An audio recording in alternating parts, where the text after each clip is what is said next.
Hello friend, मी करत आहे उपासाचं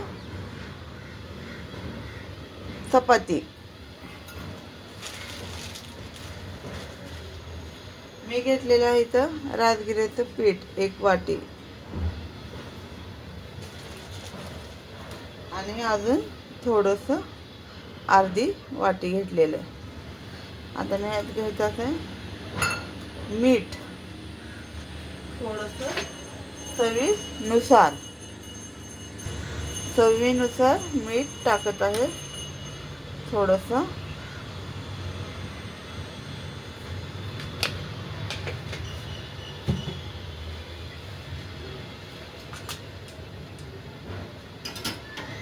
मी तिंबण्यासाठी कोमट पाणी घेतलेलं आहे. आता मीठ आणि पीठ एकत्र राजगिऱ्याचं करून घेते मी. आता मी हळूहळू पाणी ओतून एक असा गोळा करून घेते. पाहून घ्या, मी असा एकजीव करून घेतलेला आहे. आता आपण गव्हाचं पीठ कसं मळतो त्या प्रकारे मी तिंबून घेतलेलं आहे. त्याला चांगली चिकटपणा पण आहे राजगिऱ्याच्या पिठाला, कारण की कोमट पाणी घेतल्यावर ना खूप सारं चिकट होतं. आता हे आपण थोडंसं एकजीव करून थोडंसं तेल लावून मुरायला ठेवून टाकू. आता ह्या प्रकारे आपल्याला 5 मिनटं झालेलं आहेत. आता आपण गॅस चालू करून तवा गरम करायला ठेवून टाकूया. थोडासा तापला पाहिजे तवा. मी इथं तवा ठेवलेला आहे, पाहून घ्या. आणि इथं आपलं पीठ आहे राजगिऱ्याचं चपातीसाठी बनवलेलं.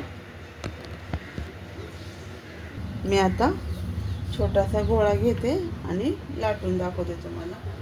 असं तेलाच्या साहाय्याने मी छोटासा गोळा, आपल्याला खूप मोठ्या चपात्या नाही करायच्या, की आपण घरी करतोय गव्हाच्या पिठाच्या तशा प्रकारच्या नाही आहे. त्या उपवासाच्या चपाती.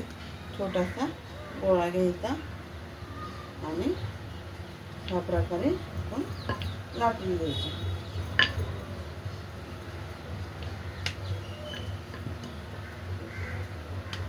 थोडंसं चिकट असतं ना, तसं होतं.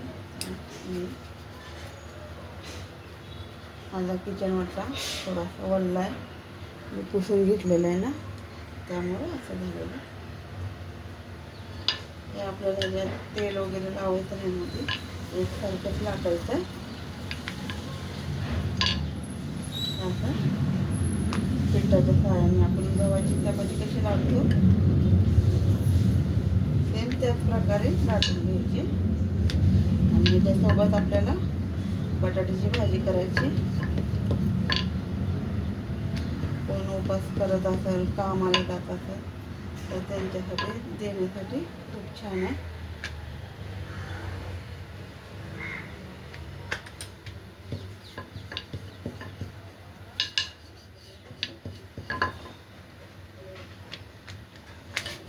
पाहून घ्या मी कशी लागते. आता आपण तव्यामध्ये टाकून घेऊ. आपला तवा तापलेला आहे छान छान असा. आता मी तव्यात टाकून घेते.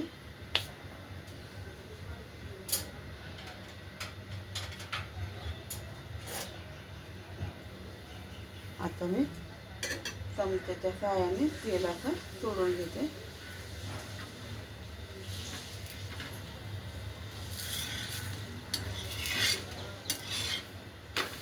पाहून घ्या आपली चपाती कशी तयार होते.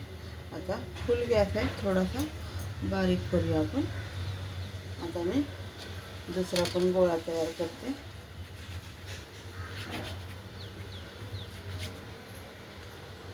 पाहून घ्या मी केवढासा गोळा घेतलेला आहे.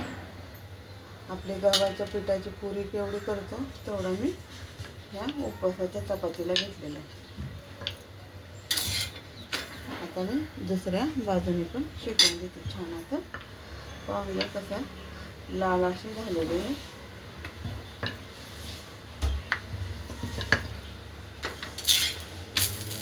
आता हे पहिल्या अंगाला तेल लावून घेते असं छान असं.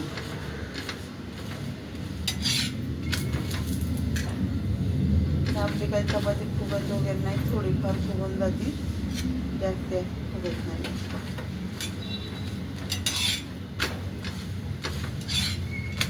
तरी पण आपली चपाती फुगलेली आहे.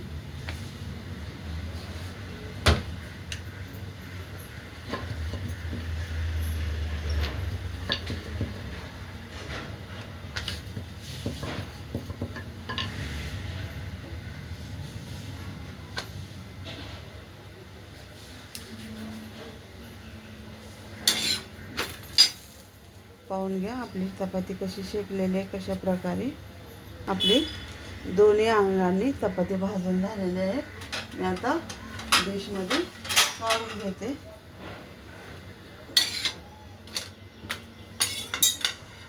आणि दुसरी चपाती टाकून घेते.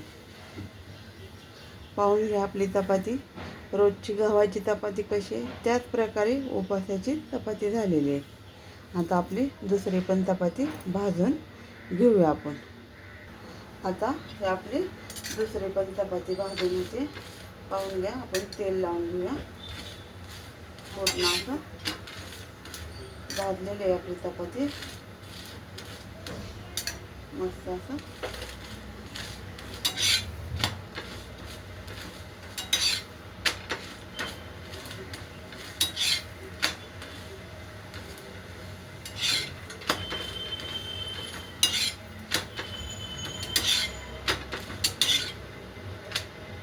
आता मी काढून घेतलेली आहे.